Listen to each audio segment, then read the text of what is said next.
All right, well, let's talk about Garoppolo. Obviously, I think as the week goes on, as time goes on, that being his last Niner game will be a big topic. He made some good throws, but I think what we just talked about, kind of my overarching thought, it's hard to play perfect games in conference championship games. You generally don't, right? To win Super Bowls, you got to win games where you weren't perfect, where the other team did things that made your life hard. And good quarterbacks, I think, are the best antidote for those types of situations. Guys who can just hit plays. Now, he did hit some plays today. Kittle throw was sweet. Ayuk throw was good. Ayuk throw was sweet. The Jalen Ramsey near pick was outrageous, and the last drive was an utter disaster. Bad. He was. Now, he throws that pick on third down. I mean, if he takes the set, it's going to be fourth and I don't even know what. 22. And he is getting chased for his life. But I told you this. I'm not trying to be a negative Nancy during the game, but I wasn't feeling great when it was 17-7. And I said to the guy, I'm like, it would be very symbolic, maybe even before the game even got that tight. You could just kind of feel that it was going to come down to a drive or two if Jimmy's 49er career ended on an interception. Now, I would say a Jalen Ramsey type interception would have been much more symbolic than him doing what happened. The Carson Wentz. Yeah, I mean, he was just freaking out. They're at the 20. They did have a timeout, but like you said, it would be 4th and 25. At the end of the day, for a guy that I think you and a lot of people listening, I've gained a lot of respect for this guy.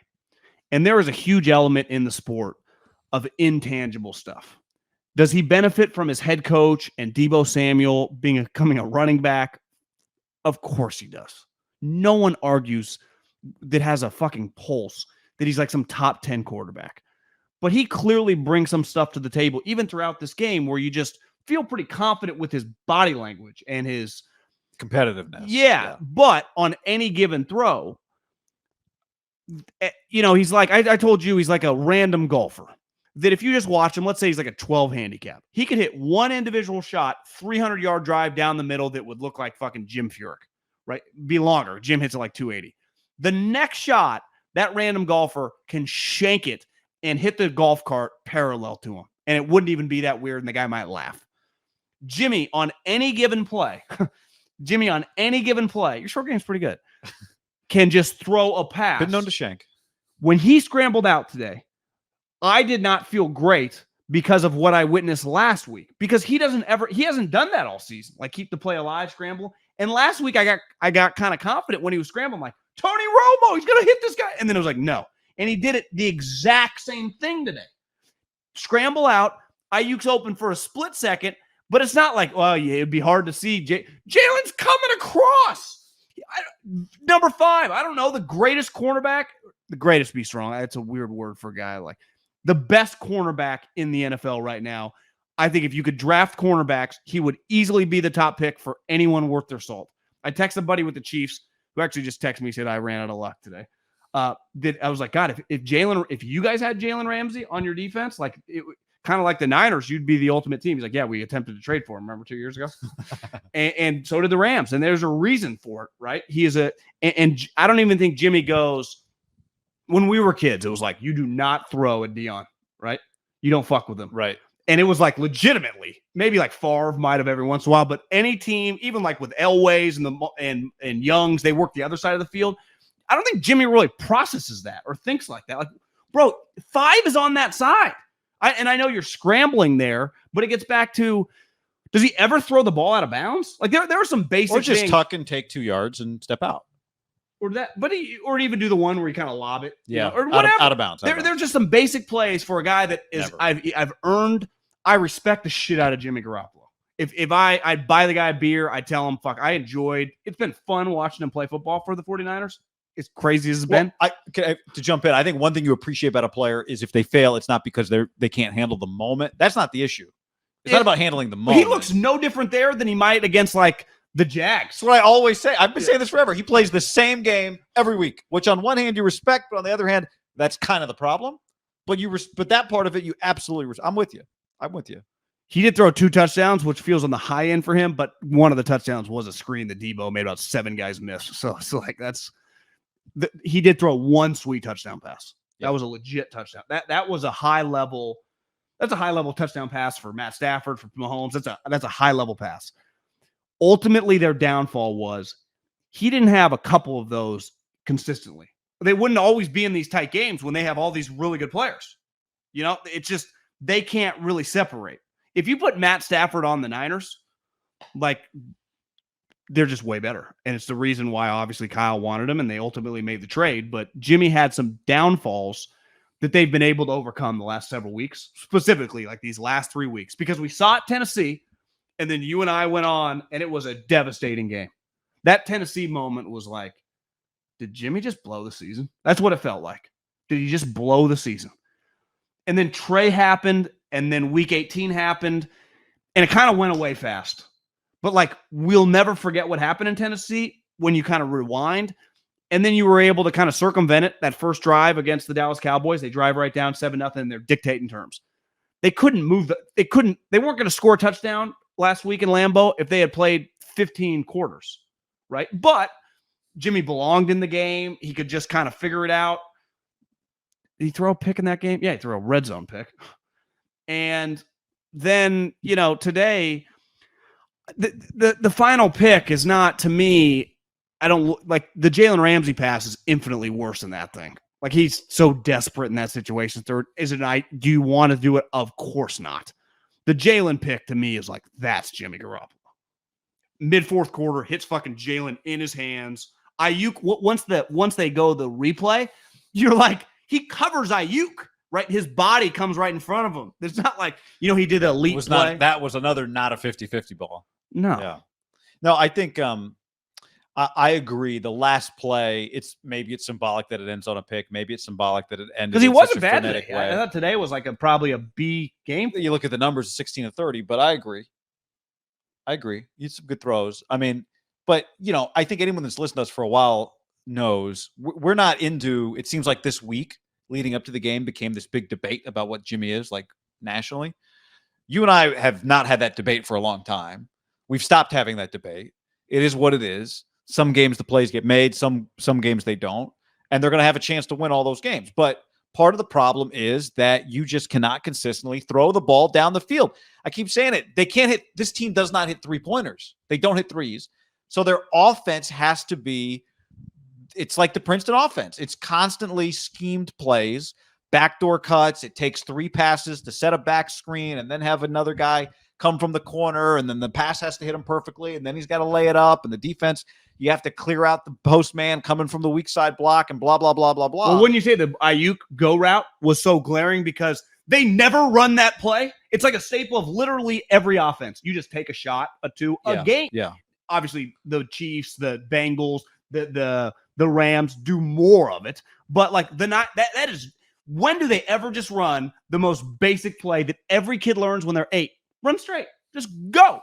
Like, it's really like the go route. What does that mean? Go on a straight line. You just go straight up, especially if you're the outside receiver. You're close.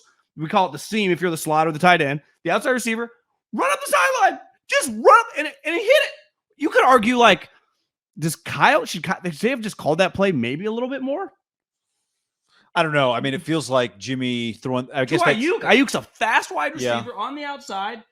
Now, do they trust him not over, like, will his miss be over, not under? I don't know. I mean, they schemed up Juszczyk wide open in the Titans game, right? But that is a play, but he kind of leaks out. I just mean a play where your wide receiver goes straight, 3-step, like a basic play in football. 3-step, let it rip.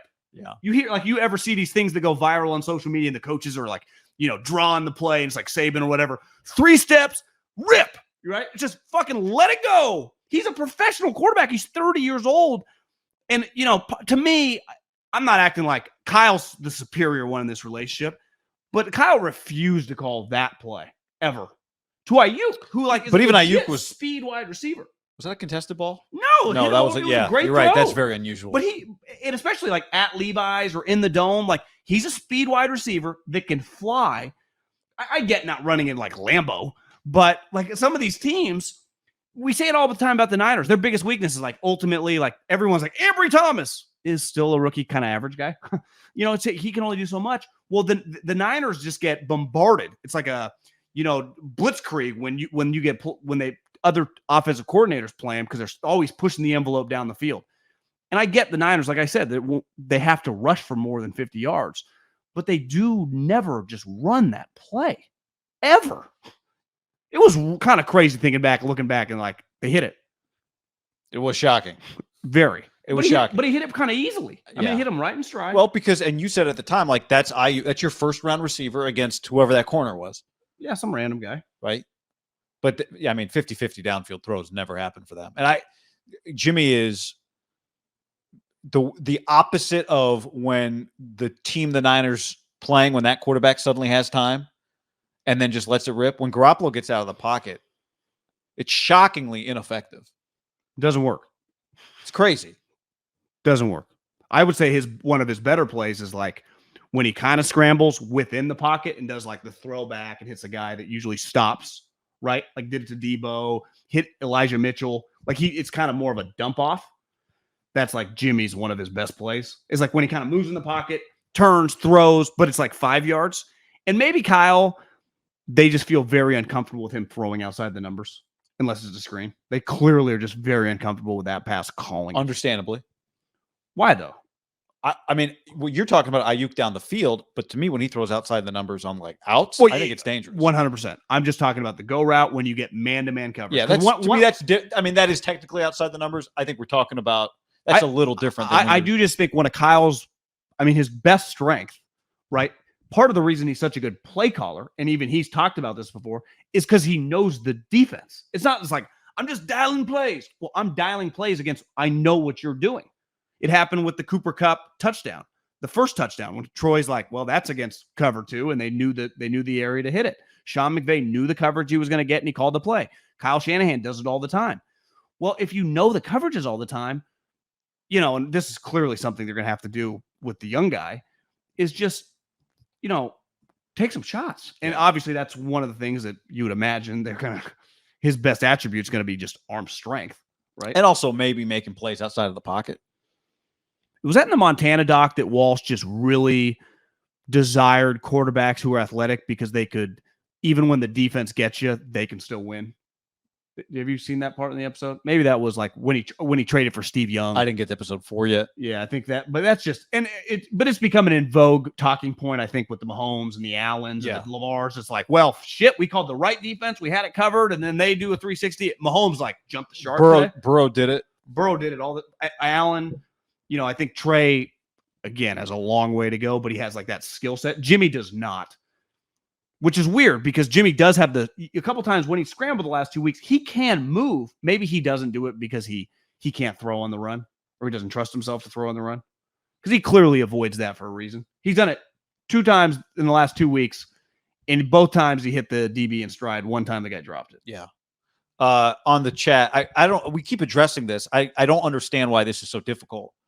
Haberman, tonight is the reason why the chat was scratching our heads with your Jimmy G love last week. It was confusing. I've literally said the same thing about Garoppolo every week, and I say it every week. He's the same every week. Nothing changes. Saying you respect his competitiveness is not the same as saying he's a great quarterback. I respect the guy. He's not a great quarterback. They need to replace him. They're going to replace him. I supported drafting Trey Lance. I still support it. It's time to move on. I respect his competitiveness. He's tough as shit, but he limits them. Well, like here's a good example. Like this is not a debate. Like it has been established. It's over and done with. The case is closed. The case has been closed since fucking week 6. I know. Well, there's just an element of like, I'm not trying to pick on this guy because I do, even though he blocked me a long time ago on Twitter. Derek Carr is way more talented than Jimmy, right? Physically, he's more gifted than Jimmy. And just in a vacuum, he's a better player. But we saw Derek in the playoff game spike the ball on first down. And then multiple times on that situation, again, a more talented guy, not even throw it into the end zone. So part of these big games is like, I at least know Jimmy, he might fuck up, but he also might make a huge play. And you see it with Dak. You see it with some of these guys. Like, I don't trust him at all to win it. Now, I don't trust Jimmy because he can throw a pick at any moment. But I know I've seen him win some big games. I've seen him do it. Now, on given games, is he the fucking guy, when I was this guy, that shows up late in the group project? Of course he is. No one would dispute that. But does he also have things in the bag that guys making 35, 40 million in this league will fucking never probably get? Never probably get.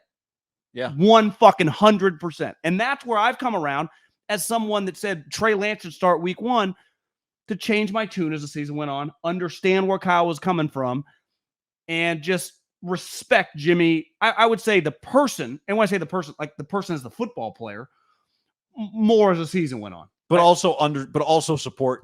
This is not. You can't sustain this forever. They didn't score a touchdown against the Green Bay Packers and won.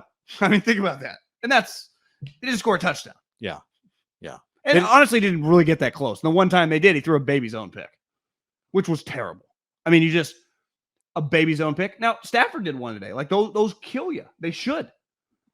Yeah, Rams missed. And it didn't cost them. Rams avoided some. Now, part of it is the Niners created. The Niners have a talented pass rush. Stafford's under duress. It's a war zone out there. And that's the thing where Jimmy, and I guess this is the thing with Jimmy.